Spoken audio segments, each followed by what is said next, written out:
what's up? So, just saw the new Scream movie. You know I have to get the full shebang. When I saw that they had this cup with this little ghost face killer on it, I was all about it. Also took home some popcorn because we got a ton of food. But the new Scream. Okay, so I haven't seen the Scream. I saw the first Scream, obviously. I am a millennial. Never really saw any of the Screams after that. I think I saw the Hayden Panettiere one whenever it came out, like a long time ago. And that was it. But everyone has been saying this new one's really good. And I love Jenna Ortega so much. She is the it girl right now.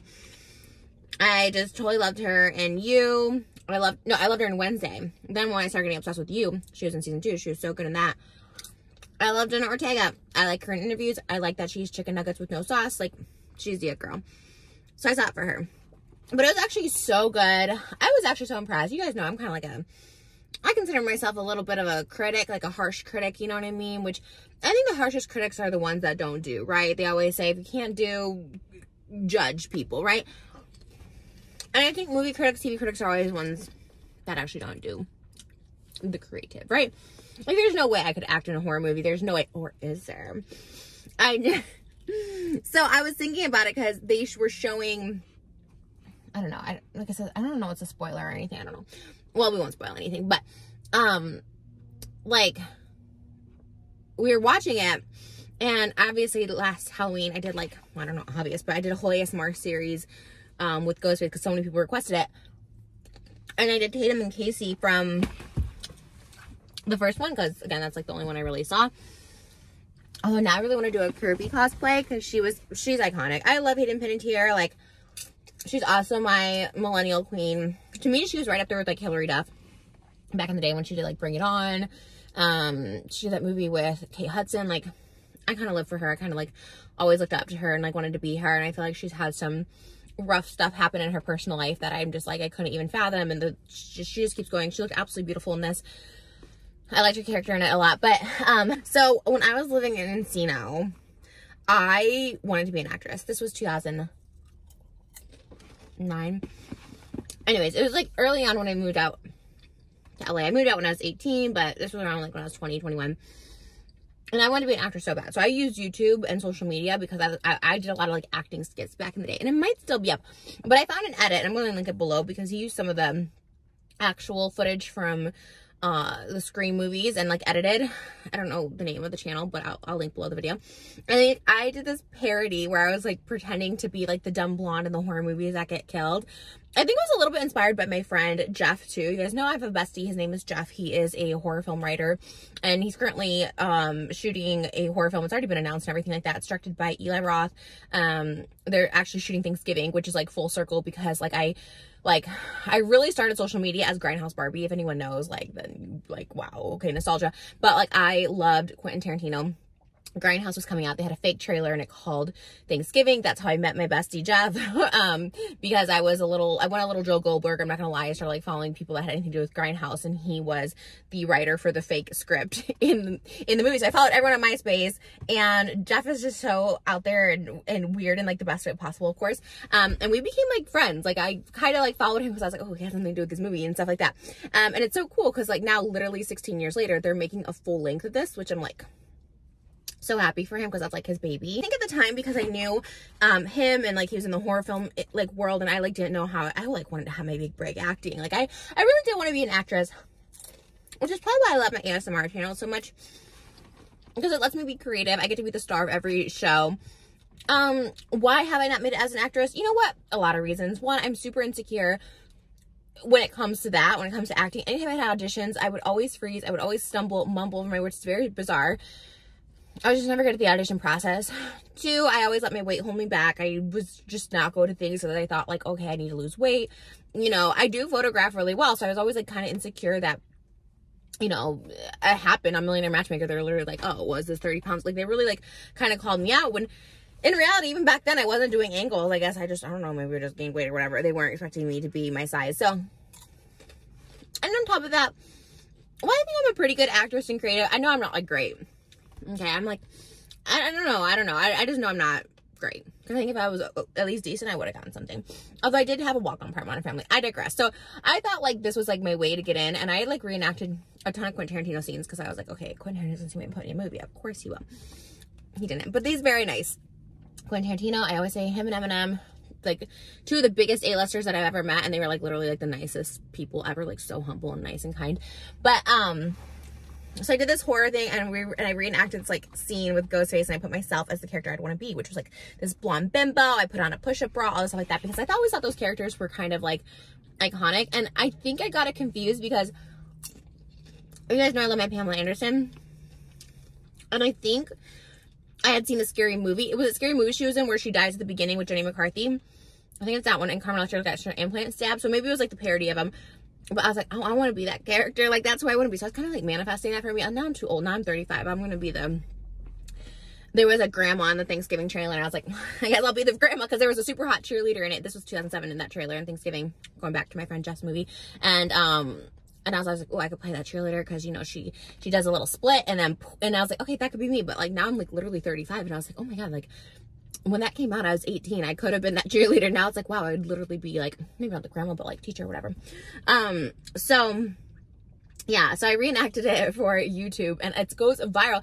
That's what's so cool about this generation. Like I fully embrace TikTok. I fully embrace Gen Z new generations because they find all my old stuff and I really do feel like an icon. And I know that's kind of like, okay, wow, narcissist ego much, but I'm telling you, people find my old stuff like I Love You, Jesus. Like when that came out, like people liked it, but it wasn't the bop that people like know it as today, which is so cool. I've had so many offers to buy my catalog of music lately. Like literally in the past like 6 months, I've gotten like 3 different companies that buy your catalog. Like literally they'll offer you like a 7-figure number to buy all your music.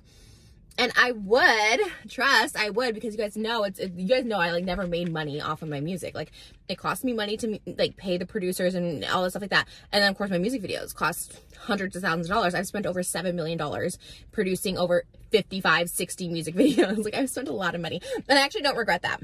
I mean, like it'd be nice to have that money now, but like money's afloat. It always comes in. Anyways. It's super cool. Oh my God. Movie theater Coke is so good.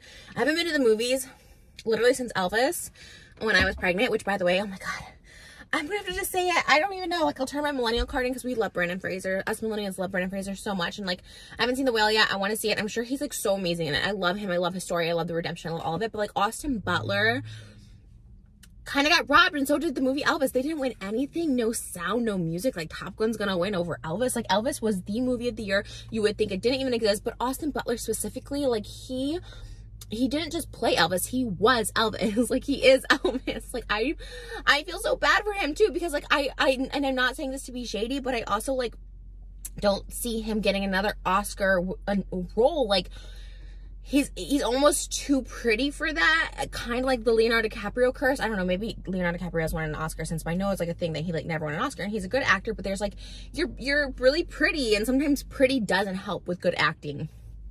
You just get distracted by how good looking someone is, like Brad Pitt, Margot Robbie, all those people. But yeah, but anyways, the Scream that I did got like edited into all these like trailers and stuff like that, and it's so cute. I posted on my Instagram. I just gotta say, like, I kind of crushed it. When I was watching it, I was kind of like, why did I not get casted in a horror movie when I was younger? I feel like that was my calling. I don't know. I was on a lot of drugs. I got wrapped up in guys. Oh my God. There was like a couple years where I was just so upset with this guy. I literally didn't do anything but walk on the beach and just wait around my apartment all day. Sometimes I'd get a little drunk in case he called, so I'd be like loose when he came over. I'd just be like loose in the sense like comfortable, not like out of my mind, but like loose in the sense like I feel comfortable because he like made me so nervous, this person, whatever. And I would just knock on auditions. I wouldn't even hang out. Like sometimes I'd hang out with friends on the weekend, but then like if I was hanging out with a friend on the weekend and he called, I would be like depressed for like days because he'd only call me like once every couple weeks, and I thought that was a relationship. I know you'd be like, Trisha, that's your fault. You're stupid. I kind of agree, but he also kind of made it seem like, anyways, we're past that. But I thought the new Scream was phenomenal. Okay, a little bit of a spoiler, so skip ahead like 2 minutes. I don't know if this is a spoiler, but just skip ahead if you haven't seen it. Like, skip ahead 2 minutes. But, like, I love that the original Billy Loomis was in it. I really wish they would have brought back Matthew Lillard because, like, they were so iconic in Scream. I didn't, like... The only cheesy part was that, like, them being related to everyone in the first Scream. Like, oh, my Uncle Randy and, oh, my dad, Billy Loomis. Like... I don't know, maybe it was like, I guess it's like a good throwback, but overall, I like the absurdity of it. Like, they're, you know, because I'm not a scary movie fan, I'm not a true crime fan, like, I don't like too much blood or gore, like, I like absurdity when it comes to that kind of stuff, kind of like Kill Bill and stuff, where it's just, like, so much happening that's a little, like, absurd, but, yeah, it was a good movie. I love it. I love Jenna Ortega. Passover's coming up, you can get your shirts, mosesismyhomeboy.com, sorry, commercial break. In my head, I see them making the 10 Plagues movie as, like, a horror film. Okay, they did a 10 Commandments movie. Hear me out. They did a 10 Commandments movie years ago starring Charlton Heston, like, literally in the 50s. Like, literally just a bunch of Caucasian people who, like, literally put on dark makeup to look like Israelites and Egyptians. It's, like, it's problematic. But I think they should redo that. Or they should focus on the 10 Plagues, which is, like, the story of Passover. But because the 10 Plagues are just so kind of, like, violent and, like, a lot, like, I think they should make that. I always thought it. And I know, like, it's a long shot to say Quentin Tarantino do it because, like, I feel like he has one film left and then he's, like, retiring. He's, like, out, bye, peace. But I really think someone should make it. And if I win the lottery tonight, I will make it. And I want my Moses to star in it because I feel like Moses is a really good actor. He's a way better actor than me. Whenever we've done those silly little Trish talks, he's so freaking good at it. I feel like that's what he was born to play. He played Jesus, like, all in his 30s for, like, National Geographic. He is Moses. So I'm manifesting with the Moses. I'm manifesting that for him. I think he'd be so amazing. We're going to do a little skit of that for my channel this year. And I really don't think there's a part for me in this one because, yeah, I don't want to be problematic, you know? I don't want to be problematic anymore. I'd rather be a little too woke than be problematic. You know what I mean? My trolling definitely made people feel bad about themselves and stuff sometimes. I'm like, I don't want that. I don't want anyone to feel like I'm ever making fun of. I know that might be boring, you know, whatever. I'd just rather be boring than be problematic, you know? This is so good.